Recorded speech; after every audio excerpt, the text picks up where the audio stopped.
एक बार कह दो कि हे भगवान, हे प्रभु, हे जगन्नाथ, मैं आपका हूँ और आप मेरे हैं। बंधुओं, जैसे ही आप ठाकुर जी को अपना बना लोगे और आप ठाकुर जी के बन जाओगे, वैसे ही आपके साथ चमत्कार होना प्रारंभ हो जाएंगे। पर ऐसा नहीं कि आप केवल मुख से ही झूठे ही कह दें कि मैं भगवान का हूँ। आप वास्तविक रूप से जब भगवान के बन जाओगे, पूरी तरह भगवान के शरणागत हो जाओगे, पूरी तरह भगवान पर आश्रित हो जाओगे, तो फिर आपकी हर विपत्ति संपत्ति बन जाएगी। बंधुओं, मैंने तो बहुत बार कहा है, जब आप चारों तरफ से घिर जाएं, जब आपको अंधेरा ही अंधेरा नज़र आए, आपको जीवन में कुछ दिखाई न पड़े, तो बस कृष्ण के बन जाओ, बस हरि के बन जाओ। यदि आप हरि के बन गए, यदि आप कृष्ण के बन गए, तो फिर पाने के लिए शेष बचा ही क्या। बंधुओं, जिसका नाता जगन्नाथ जी से बन जाता है, जिसका नाता श्री कृष्ण से बन जाता है, फिर उसके पास किस चीज़ की कमी, फिर उसे किस बात की परवाह। भाई, नरसिंह जी ने ठाकुर जी से संबंध बनाया, उनके सारे काम बन गए, उनकी विपत्ति भी संपत्ति बन गई। भाई, स्वयं कृष्ण भथैया बन के आए, उनका भात भरा हैं।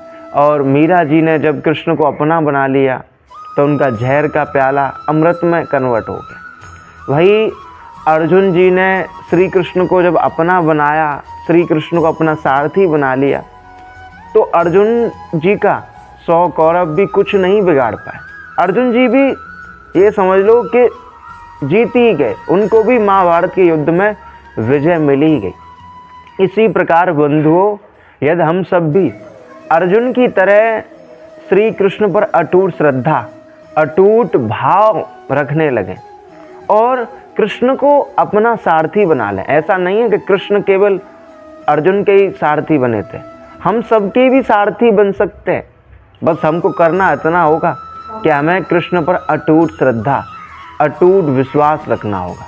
हमें हजारों की संख्या वाले लोगों को छोड़कर, हजारों की संख्या सेना को छोड़कर, जैसे अर्जुन जी ने नारायणी सेना का त्याग कर दिया और एकमात्र कृष्ण को चुन लिया, वैसे ही यदि हम सब भी इस संसार में सारे सहारों को छोड़कर एकमात्र कृष्ण को अपना सहारा बना लें, एकमात्र हरि को अपना परम प्रिय मित्र बना लें, तो फिर हमारा हर काम बन सकता है, हमारी हर बिगड़ी बन सकती है। इसलिए बंधुओं, मेरी तो हर मानव से यही प्रार्थना है, हर व्यक्ति से यही प्रार्थना है कि जब भी वक्त मिले, जब भी समय मिले, हमेशा ठाकुर जी से यही प्रार्थना करो, हे नाथ, हे मेरे नाथ, मैं जैसा भी आपका हूँ।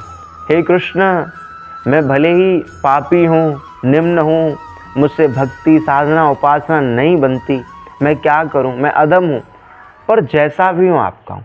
बंधु, सच मानो, यदि आपकी पुकार ठाकुर जी तक पहुँच गई, यदि आपको ठाकुर जी ने स्वीकार कर लिया, तो फिर आपकी सारी जिम्मेदारी, आपका सारा भार, सब कुछ कृष्ण के ऊपर है, आपको फिर कुछ नहीं करना। इसलिए हमेशा यही प्रार्थना करो कि हे नाथ, आप मेरे हैं और मैं आपका।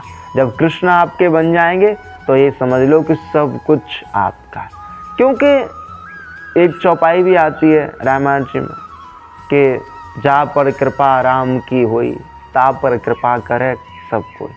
बंधुओं, जिस पर राम जी कृपा करते हैं, जिस पर कृष्ण जी कृपा करते हैं, जिस पर भगवान की कृपा हो जाती है, फिर उस पर सबकी कृपा अपने आप बरसने लगती है।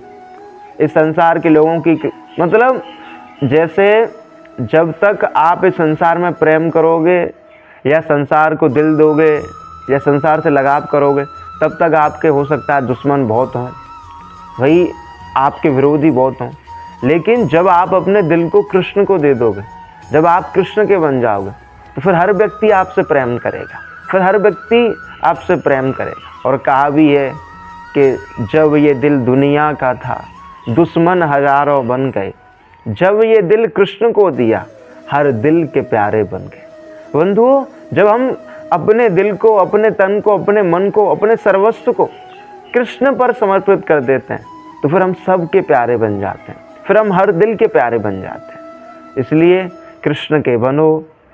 मेरा बार बार यही कहना होता है, जैसे भी हो सके भगवान का नाम जप करो, भगवान के शरणागत हो। राधे राधे।